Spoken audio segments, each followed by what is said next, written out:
Hello everyone, this is part 76 of What If Naruto Meets the Nine Tails Early, and I hope you guys enjoy this video and to like, to subscribe, to share, and check out the playlist, to see more comment down below.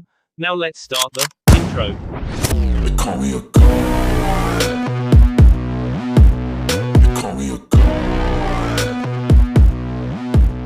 They call me a god. Join my membership, the perks are great. It's in the description.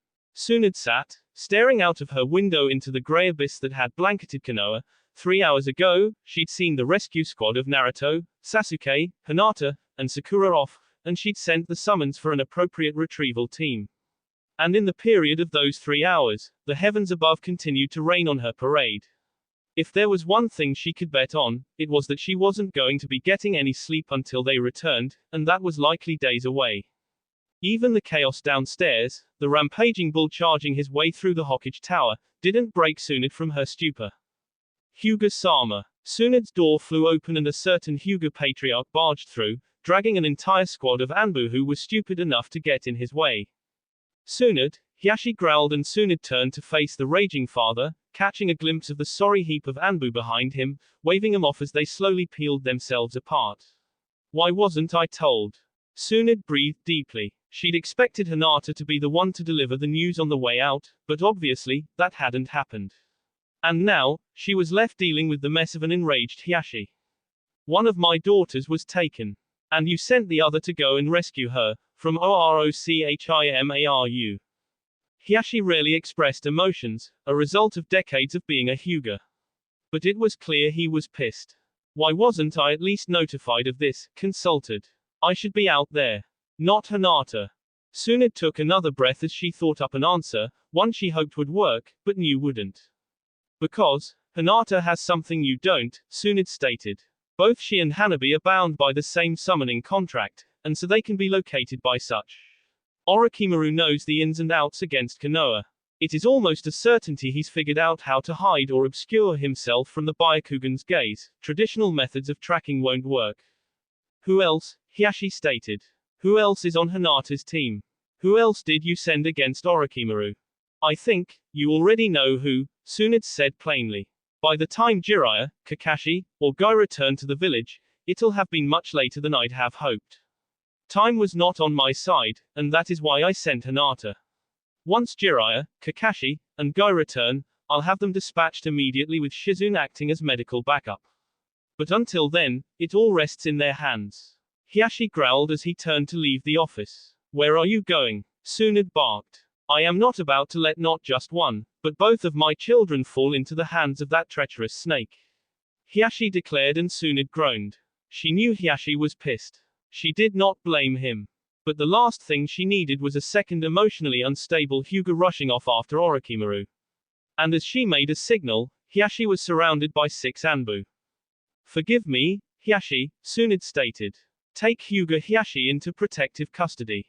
All of the sudden, after running the hardest 2 hours that they'd thought was possible, Naruto came to a halt.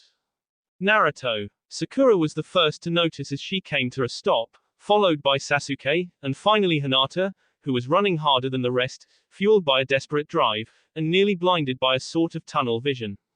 What are you stopping for? Sasuke asked. The land's in the northern land of fire, Naruto spoke. They're not very populated. No, it's mostly mountainous with a few valleys and rivers winding their way through, Sakura spoke. Why are we stopping? Hinata asked as she finally realized that she was the only one rushing ahead. Naruto had never seen her like this before, this brash, this brazen, and so unaware of what else was going on. Her only focus, getting to Hanabi. And it took her a few moments to regain sense of what had happened to her group. Just making sure, Naruto spoke. There are no villages between here and the Valley of the End, right? No, not really, Sakura spoke. Maybe a few outposts and homesteads, but why? We really need to be going. Yeah, and I have a way to get us there quicker, Naruto stated as his chakra flared. Sorry Kurama. I know you hate the rain and being used as a taxi, but desperate times call for desperate measures. And on spot, Naruto's form morphed into that of the giant Kyuubi. Get on. And all 3 of them got the gist of what Naruto was getting at. Even at the speed they were traveling, To reach the Valley of the End would take a day's time. And time wasn't something they had right now. Kurama's form and speed, however, that could get him to the Valley of the End in hours.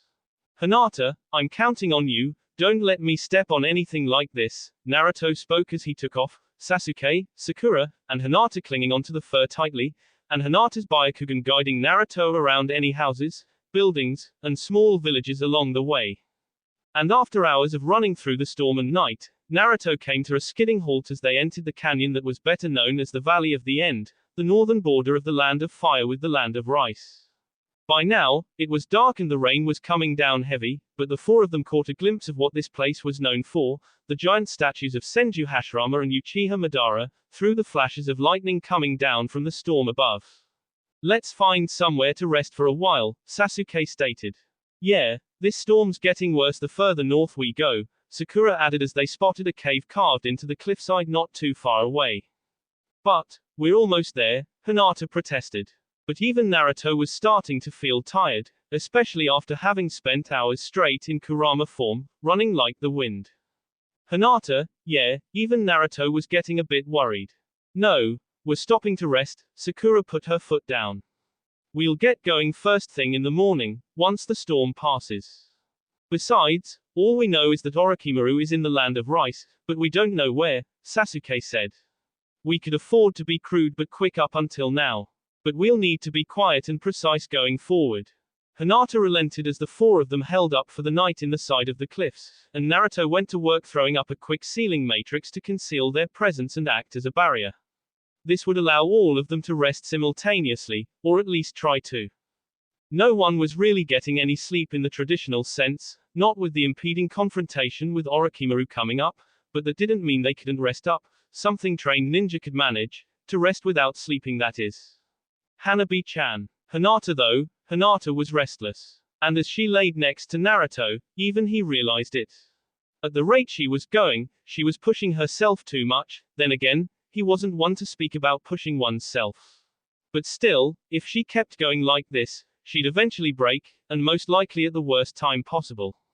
Starting tomorrow, the snake hunt would be on, and everyone would have to be operating at 150%. Rest right now was key.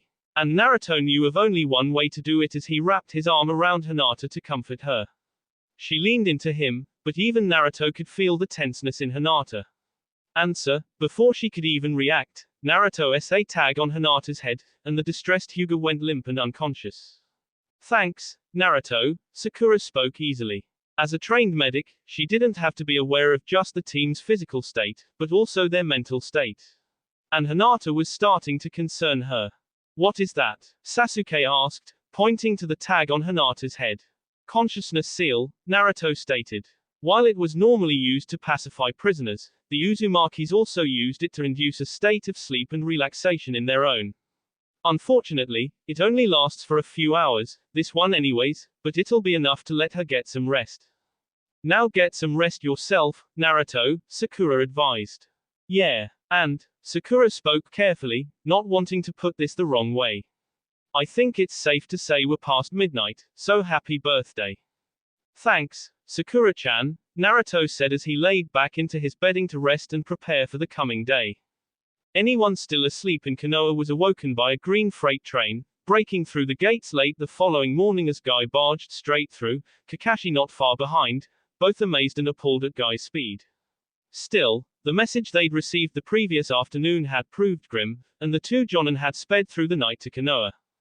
Abandoning their current mission at the order of the Hokage was not something Konoha Jonin prided themselves on, but this one was different. I must say, Guy, your response time and haste getting here knows no bounds, Tsunade said. She had to give credit where credit was due. She thought it would take at least 2 days, or 48 hours for Guy, Kakashi, and Jiraiya to return and regroup. And here, Guy had pulled it off in less than half that time. Now if only your eternal rival could take a note of that. Apologies, Hokage-sama, Kakashi said, arriving on Tsunade's windowsill, winded and out of breath from his attempts to keep up with Guy. Kakashi's habitual tardiness aside, the word, Orochimaru, was more than enough to actually get him to show up on time, or early and to keep pace with Guy of all people. Now, all we need is Soon it was set off by a crashing sound, waking those in Konoha who still dared to sleep at this time. Have no fear, Jiraiya is here. Jiraiya posed, hoping through a second of Tsunde's windows. Antics aside, I have to thank the three of you for getting here so fast, Tsunde said desperately. What's the situation, Haim? Jiraiya asked. Tsunde took a breath. Even she had a restless night, but that was to be expected. The day before yesterday, Orochimaru ambushed Team Anko. Distress reached us in the form of Anko's and Hanabi's summons, yesterday late in the afternoon. From the messages received, I am afraid to say that we believe one member of Anko's Genin squad to have been K, and the remainder taken captive by Orochimaru. A team consisting of Uzumaki Naruto, Uchiha Sasuke, Haruno Sakura, and Hyuga Hinata were dispatched yesterday afternoon in an attempt to rescue Anko and her team. Tsunde, you actually sent them, Jiraiya gasped. I don't think I need to say that every minute in the grasp of Orochimaru is a minute too long. As we speak now, who knows what sort of sick experiments he's putting them through, Tsunde stated. Do you doubt their abilities? That question was specifically directed at Kakashi and Jiraiya. Well, no, Jiraiya and Kakashi agreed, at least, not Sasuke's or Naruto's. And Tsunde was thinking along the same lines. Sakura was dispatched to serve as medical support for Anko's team, and whomever else they may come across, Tsunde stated. Hinata, honestly I didn't want to send her, but her tracking skills are needed, and there's the fact that she and Hanabi share a summoning contract. You all know what that means. Kakashi stated. Sibling summoners can use the summoning contract to pinpoint the other's location. Still, to send just the four of them, into Orochimaru's stronghold, Jiraiya said. That's why I need the three of you and Shizune to head out an hour ago, Tsunde stated. They're already 18 hours ahead of you. Even on Gamahero, it'll take 10 hours to reach the border, Jiraiya stated. Out of all the giant toad summons, Gamahero was the fastest. Tsunde, how's Hiashi handling this? About as well as expected, Tsunde sighed. He barged into my office yesterday evening, and he's being detained for his own well-being. If both of his daughters make it back alive, I owe him the best sake I can find. And that's just to start. Well, should we be going then? Kakashi asked as the door to Tsunde's office opened and in stepped Shizune, garbed in her mission gear. There will be one last team following you, a medical squad, Tsunde stated. They'll meet you at the border on your return journey to provide further treatment should it be beyond anything Shizune or Sakura can provide in the field. Now get going. A few hours ago, Naruto, Sasuke, and Sakura were awake as the first rays of light beamed into the valley. The storm had passed, and while they didn't get a good night's sleep, it was enough to restore some much-needed energy as Naruto peeled the sealed tag from Hinata's head and the young Hyuga began to stir. Feeling better, Hinata? Sakura asked. Where? Hinata asked as she took in where she was. Why was her memory completely blank after stopping last night? Sorry, Hinata-chan, Naruto apologized. But you're pushing yourself too hard. Naruto's right, Sakura said. We needed to knock you out as sort of a reset. What time is it now? Hinata asked. No later than 6:30 in the morning, Sakura said. We're just getting ready to head out now. Once we go up that cliff, we're in the land of rice, Sasuke stated. In other words, we are in Orochimaru's territory, enemy territory. Anyone bearing an Otogakure mark is an enemy and needs to be treated as such. But beyond that, the further we can remain undetected, the better our chances are of finding Anko and her team. We were likely able to get as close to the border on Naruto due to the storm's cover, but now that it's passed, we'll need to travel swiftly and quietly on food. And that's where you come in, Hinata. Right, Hinata stated with a determination that would rival even that of Naruto's. Hanabi, hold strong. I'll be there, soon, Kuchio's no jutsu. As the puff of smoke cleared, a human-sized tiger appeared where Hinata had summoned it. Are you ready, Hinata-sama? The tiger spoke. I am, Hunter, Hinata replied. Can you find Hanabi? I can sense her, even from here, Hunter replied. As such, I can deduce that she still lives. However, my senses only give me a general idea of the area she's in. That'll be fine, Hinata spoke. My Byakugan can take us from there. Indeed, Hunter grinned. And now, the hunt is on. Hunter took off, up the cliffside with Hinata, Naruto, Sasuke, and Sakura closely behind. I thought I should let you know that Jiraiya, Kakashi, Guy, and Shizune left just a few moments ago, Tsunade said while she was downstairs of the T&I department in their holding area. It wasn't the bad holding area, just the initial holding area where they kept those accused of minor crimes, such as bulldozing one's way to the Hokage's office. You know I'm only doing this for your own good, Hiashi. Once they've returned, you'll be free to go. I'll even overlook any charge that would be levied against you for such an act. If you think that'll suffice as an apology for not telling me about my daughter being taken by that bastard, or letting my other daughter go without even consoling with me in the first place, then you've got some work see out for you, Hiashi stated as he sat calmly in the holding cell and Tsunade took a seat on the opposite side of the cage. No, you're right, Tsunade said. It won't be my proudest moment, keeping the information from you like that, but what is done is done. I suppose all that's left now, is to have faith in him, Hiashi replied. And do you? Tsunade asked. Without a doubt, Hiashi replied. If anyone can pull this off, it's them, Tsunade stated. You'll remain here for the time being, it's best neither of us does anything else stupid right now. I told Sakura to keep me in contact via Katsuyu. Once they have them, I'll let you know, and I really am sorry for this. Blee. Naruto spat as they sped through the trees in the land of rice. Stupid spiders. Naruto-kun, Sasuke-san, Hinata spoke, her eyes picking up something more than just spiders. Right, Sasuke spoke. He sensed it too. Company, Naruto grinned. Hinata had been taking the front, and so as they'd been traveling through the trees, Hinata was taking the brunt of the spider webs their pursuers were trying to tangle them in. But a Hyuga, and one with sea wind chakra was a difficult thing to ensnare. They're not getting caught in our webs. Those leaf flies are slick after all. If we don't catch them, we'll never be able to prove to Orochimaru-sama that the Fuma clan deserves a more distinguished position within Otogakure. Oh, so, you know where Orochimaru is? The three Fuma ninja flinched as they turned to come face to face with Orange. How was the blonde there? He should be with the rest of his group. Oi, Sasuke, catch. Naruto planted his foot into the stomach of one of the nin and sent him flying in the direction of the Konoha ninja, where another one, dressed in mostly black with raven-colored hair. Wait, did he say Sasuke? As in Uchiha Sasuke. The same Uchiha Sasuke Orochimaru-sama desires. Sorry, Naruto, smiled before himself exploding and wiping out any further thoughts they might have had regarding delivering Sasuke as a present to Orochimaru. Exploding clone jutsu. The one who wasn't caught up in Naruto's bomb was kicked in the stomach, sending him into a tree where Sasuke quickly proceeded to restrain him with wire. Now, Sasuke spoke, his Sharingan spinning to hypnotize the captured ninja. Where is the entrance to Otogakure?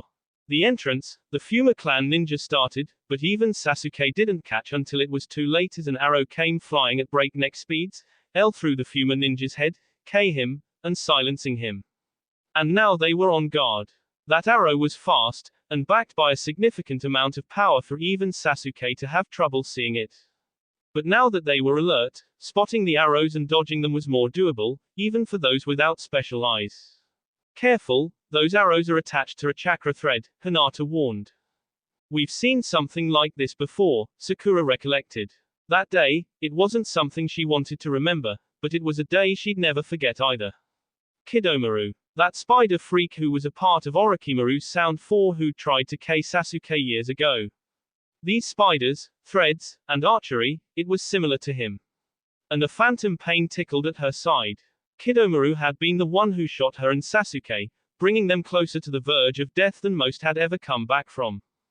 Yeah, I know, Sasuke growled. It wasn't like him to forget that either. Payback time. Sure it wasn't Kidomaru, but right now, it was all the same. Where is he? Nearly 1 kilometer back, up in the trees, Hinata spoke. What? 1 kilometer back, and able to snipe with a bow with that much power? Sasuke swore. That arrow, it hadn't been intended for them, it was meant to silence his clanmate from divulging any secrets. Now, dealing with a foe like this, there were a few options: sneak behind him, match and beat his pinpoint accuracy, a massive widespread attack, or overwhelming numbers. 1 would be difficult, 2 was nearly impossible, and 3 was undesirable. Sure, their presence was already known, but a massive attack would just be drawing more spiders to the flame. But numbers, that could work. Naruto. Sasuke shouted as he himself performed a transformation jutsu, changing into Naruto while Naruto made the signature hand seal he was known for. Multi-shadow clone jutsu. Hundreds of Narutos filled the trees, and as Sasuke blended in with the mob, they charged at the sniper with Hinata guiding Sasuke via the wireless radio. Sure, the sniper might be skilled, but picking off hundreds of targets in the span of maybe a minute or two. Well, even that was impossible.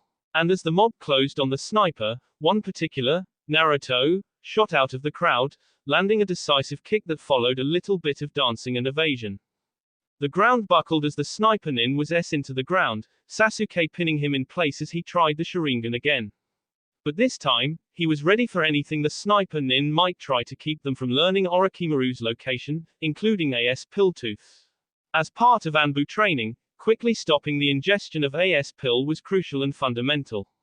And before the sniper nin could try something else, he was under the influence of the Sharingan. Well, Sakura asked Sasuke as he returned to the group.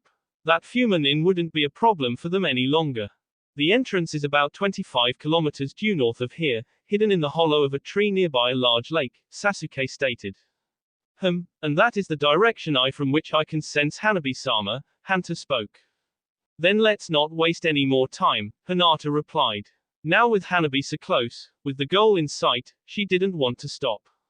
Sakura took a look around at the team. It was now early in the afternoon. But they were doing okay, even Hinata. Naruto's consciousness seal had done the trick, giving Hinata what had turned out to be much needed rest. Give me a minute, then we'll be off, Sasuke said as he was seen scribbling something down on a piece of paper, before hiding it in the hollow of a tree trunk. What's that? Sakura asked. Directions, for Kakashi, Sasuke spoke. I've been subtly leaving a trail of pebbles that are coated with a special perfume pack and can smell. Though, I can't tell how far behind us they'll be. Give me a minute then, Sakura spoke. Sorry Hinata. Why don't we take 5, get some water and food? Then it'll be a straight shot. And as Sakura said that, she performed her own summoning jutsu, and a miniature Katsu appeared. Katsu-sama, any news from Shisho? Sakura asked. Tsunade-sama dispatched Hataki-san, Jiraiya-sama, Gai-san, and Shizune-san at just after 10 o'clock this morning, Katsu said. 10 o'clock, Sakura mused. Thank you. Please convey to Shisho that we think we've found the location of Otogakure. Hi, Katsuyu said before disappearing. They'll have gone by towed to the Valley of the End if I know Ero Sennin, Naruto spoke. Even still, Kurama is faster. So, they're 13 hours behind us, Sakura calculated. Maybe a little less, Sasuke said. You're forgetting, Guy's with them. But still, if we wait, we'll be waiting hours. No, Hinata spoke up. I don't want to leave them in there any longer than I have to either, Tobayo. Naruto declared. Sakura. Sasuke turned to the med nin. Who knows what they've already endured, Sakura stated. Even if he is early for once, I don't feel like waiting for Kakashi-sensei on this one. So, we're all on the same page then, Sasuke declared. Thank you, Katsuyu, Tsunade replied. So, they know where Otogakure is? Hiashi asked. Seems like it. They're 25 kilometers away. They'll be there in maybe an hour or two at most, Tsunade said. Sounds like they're not waiting for backup. Tsunade had resolved herself to riding this out in the basement of the T&I department alongside Hiashi, especially with 0 hour rapidly approaching. It could be arguable been easier to ride this out with a bottle of sake, but Tsunade had just as much at stake with this mission as Hiashi. Do you think it's wise of them? Hiashi asked. In all honesty, Tsunade started. If this wasn't Orochimaru, I'd say wait. But only Kamis know what sort of sick perversions Orochimaru is capable of. All I can really do is trust their judgment. Tsunade laughed slightly. Damn, why didn't I just go with them? Leaving them to face Orochimaru all on their own, this may very well go as the stupidest decision I've made yet. Why do you think she did it? Hiashi spoke after a pause of Tsunade's cracking. Why didn't she tell me where she was going? Probably for the same reason Naruto didn't want her to know in the first place, Tsunade said. To protect you. But that's not her job, Hiashi replied. As the father, it's my responsibility to protect her. But, even I failed to do just that with her sister. Well, it's not over until the fat toad croaks, right? Tsunade said. It's in their hands now. Hiashi and Tsunade just sat there again, in a sort of awkwardly suspenseful silence as they waited for the next bit of news to break, what would hopefully be a successful recovery of Hanabi and Team Anko. And Tsunade was silently cursing herself. This would have been so much better with alcohol. It was late in the afternoon by the time the rescue team arrived at the lake described to Sasuke by his former captive. Along the way, they'd encounter further resistance by the Fuma clan, who were apparently Orochimaru's first line of defense, or perhaps just his wannabe rejects.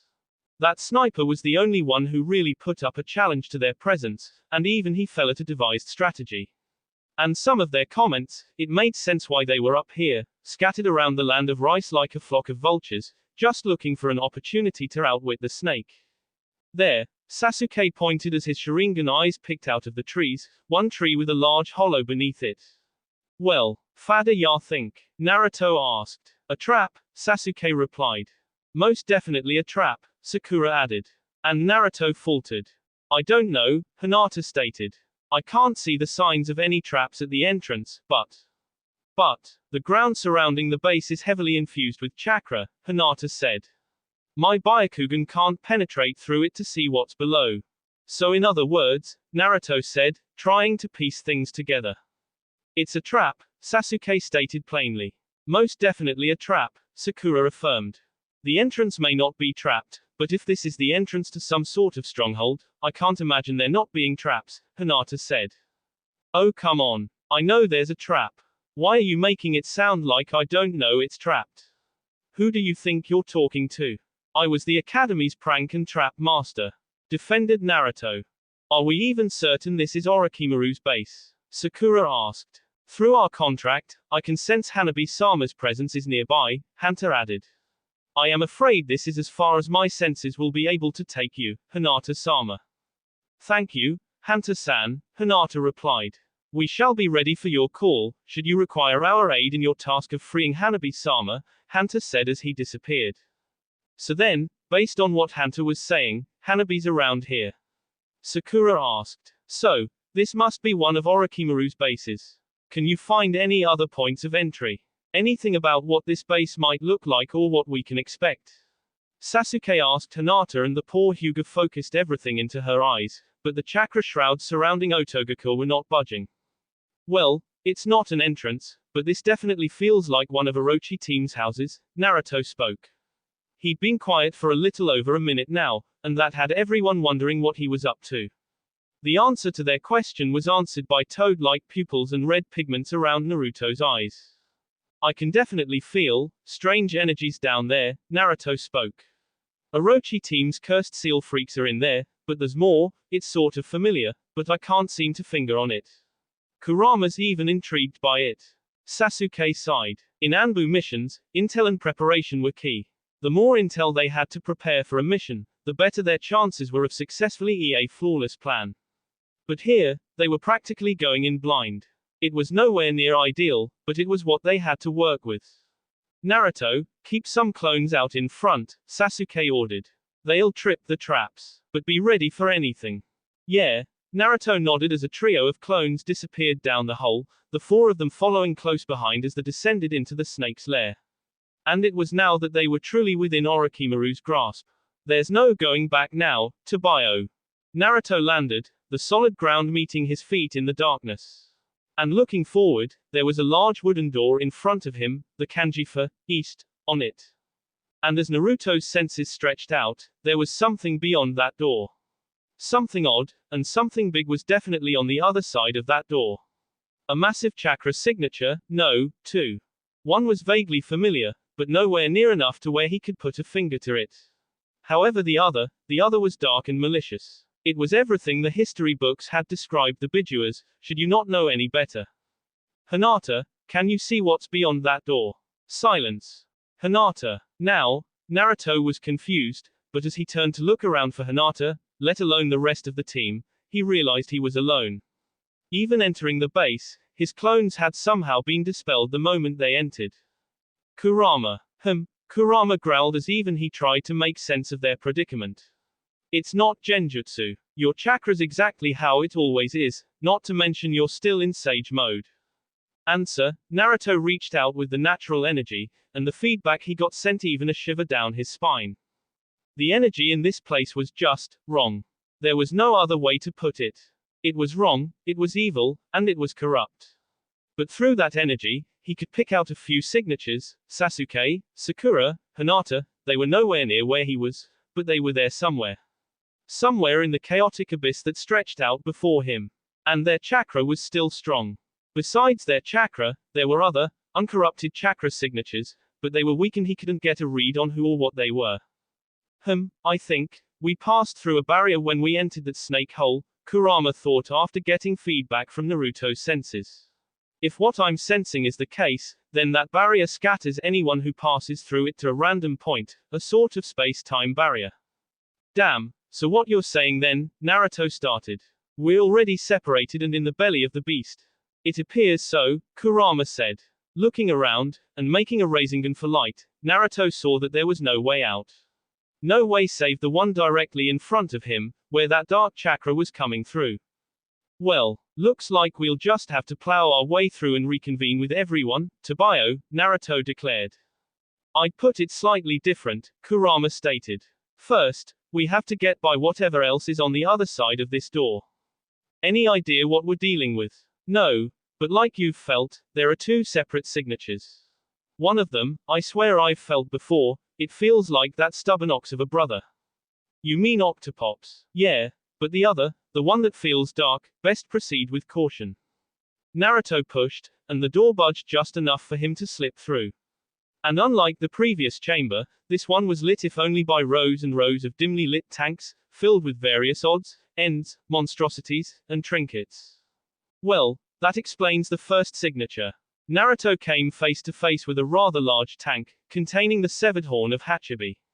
And thinking back to every time he'd seen Gyuki, he recalled that the bull-like Biju was in fact missing one of his horns. I wonder what he'd pay me to get this back, Kurama mused. Oi Naruto, think you can seal this up for me? Sorry, but not now, Naruto said. If it really is part of Octopops, then the only way I can seal it is by a demonic seal and that'll take more time than I'm willing to give. Once we kick Orochi team's face, then we'll come back. Fine, let's get going then. But if we don't come back, I'm taking you over, got it? That dark energy though, it's really giving me the creeps, Naruto shivered. It was a strange feeling, like they were being watched. And as they passed numerous other tanks, there certainly were enough eyes to do just that. Until they came near the end of the hall, and a doorway came into view. But before that, out of the corner of his eye, another large tank, only outwards, like whatever was inside it had broken out. You feel it, don't you? This malice. It's moving. Yeah, Naruto said as he braced himself for whatever was lurking in the shadows. Sasuke swore. Of course it had been a trap. And now, it was only him in a small and darkly lit chamber, facing a door with the kanji for south on it.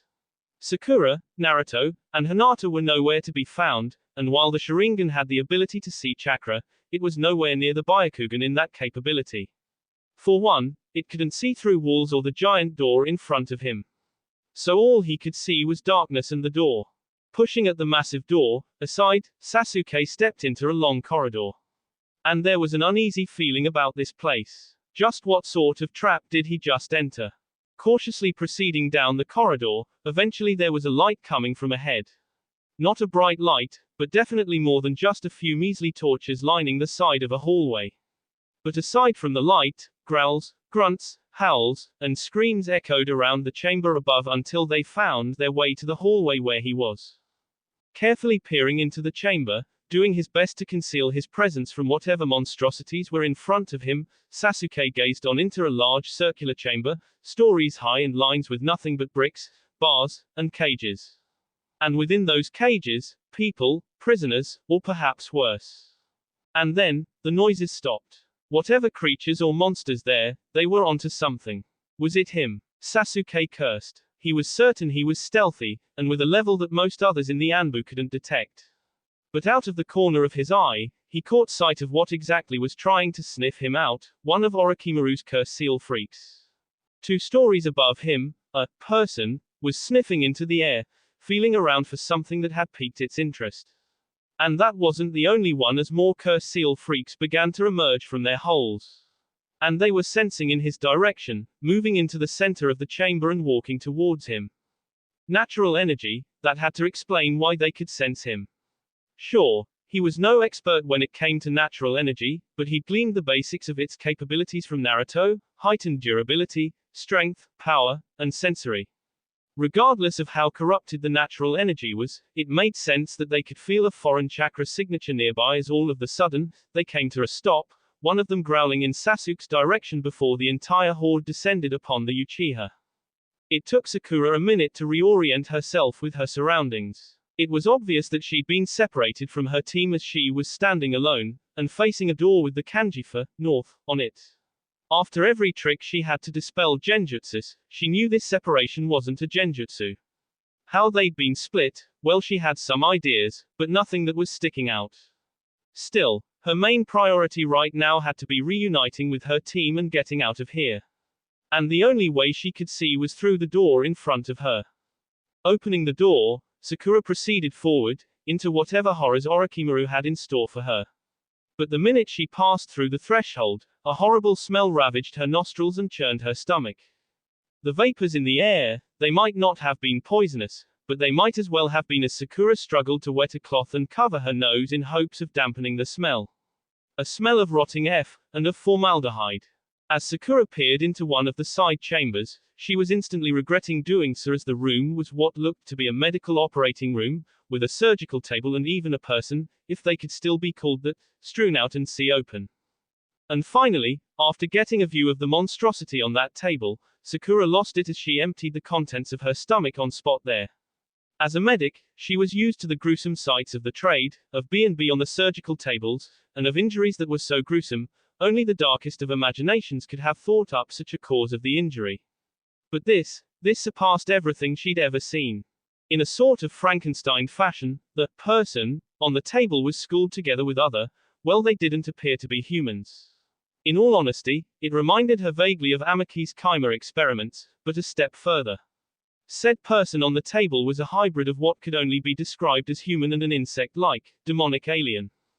And just as she wanted to look away and try to forget whatever it was she'd seen, the abdominal cavity of the individual on the table swelled until it burst, spewing a mixture of bile and gases which spread quicker throughout the room than Sakura thought possible, penetrating her mask and nearly bringing the pink-haired Kunoichi to her knees as she bolted away from the room, afraid of whatever that was spreading through the rooms. That definitely wasn't normal, and for a body to produce something even that foul-smelling, just what sort of hell had she wandered into?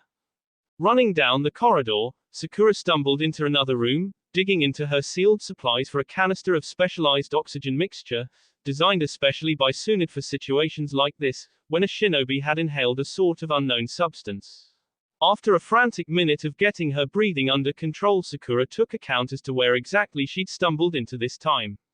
And the sights in front of her weren't much of an improvement. Numerous jars and canisters lined the walls and shelves in this room. And suspended in them were heads and brains, hands and claws, hearts, organs, and just about anything one could imagine belonging in a mad doctor's dream laboratory. And just like what Sakura saw on the table back there, whatever was in those jars, while they were human-like, many of them were clearly not fully human. Now, all Sakura wanted to do was find her team, find Anko-sensei, Hanabi, and Kaitami, and get the hell out of this place. What she was witnessing down here, in the depths of hell, was every horror story she'd ever read, and then some.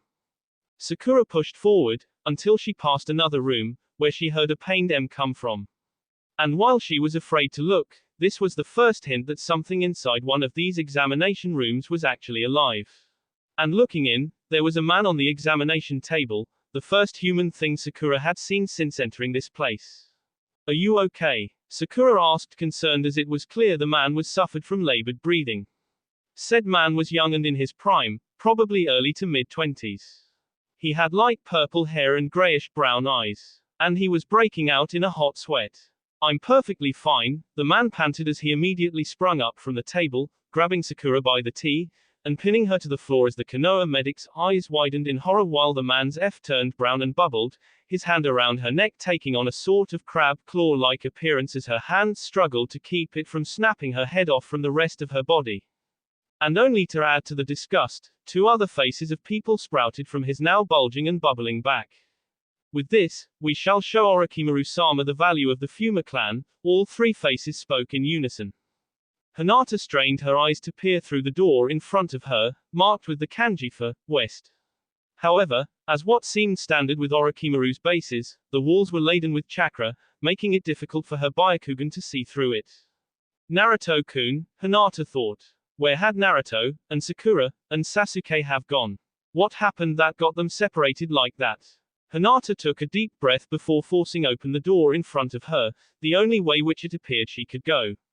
Other than the door, she was enclosed on all 4 sides and there was nowhere else for her to go. Stepping inside, the room she entered was gigantic, with towering bookcases creating a maze-like feel within Orochimaru's library and archives. And with an eerie purple light, shining down from the crystal lanterns from above, Hinata took note of her surroundings with her Byakugan, but what she saw as she extended her vision nearly blinded her, forcing her to deactivate her Byakugan almost immediately. Rubbing her eyes, it was like she walked into the one place designed to defeat the Byakugan as all she were reflections of herself staring back, like she was looking into a house of mirrors. But she couldn't afford to stop. She had to find an exit, regroup with Naruto-kun, and save Hanabi. Answer, Hinata pressed forward as she made her way through rows and rows of towering shelves, filled to the brink with scrolls and books. And, as she's thought the labyrinth would never end, finally the bookcases gave way into a large central area of the library, where a brilliant tapestry hung down on a wall, built solely for displaying it. And on the tapestry, there was what appeared to be the image of some grand palace or temple, with 4 gates, one of them bearing the similar kanji of west, and vaguely resembling the door she'd passed through. The other interesting thing was the fact that by the west gate, there was a tiger, white as the moonlight, and she was certain she recognized it, Byako, the leader of the clan associated with her summoning contract. And it wasn't just the west gate that had an animal guardian by it. Genbu, the black tortoise of the north. Hinata turned around as she heard a voice from behind her, and there was standing a woman, with dark bluish hair tied back in a loose bun. In addition to the hair, the other defining features of her included a green kimono dress with a white flower print, and a cold look to her eyes. Suzaku, the red bird of the south. Siru, the azure dragon of the east. And Byako, the white tiger of the west. The 4 guardian deities of Koru, the yellow dragon of heaven. Orochimaru-sama's been obsessed with the legend surrounding the yellow dragon. He even designed his main base to resemble the Golden Temple, with the 4 gates leading to a central path, leading to Orochimaru-sama. Most of us are convinced it's just a fairy tale, but imagine the look of sheer delight when he returned just the other day, claiming to have come into possession of one of the 4 guardians. 4 guardians. Hinata was already starting to connect the dots. That poster, Byako, her summons, the white tigers, and also their other summoner, Hanabi. Where is she? Where did Orochimaru take Hanabi? Hinata demanded of the woman. However, she just sneered back at the Hyuga intruder. Oh, Hanabi, so you know this girl. Well, too bad you're never going to see her again, the woman laughed, and as Hinata prepared to attack, a surge of chakra welled up from beneath her, encasing her in a prison of violet crystal. How long has it been? Tsunade let out a deeply held breath as she looked past the bars and into the cell at her partner in suspense. Long enough. By now, they should have entered the belly of the beast itself. 0 hour. That will be all for this video. Be sure to like, subscribe, share, and comment down below for more videos. Goodbye.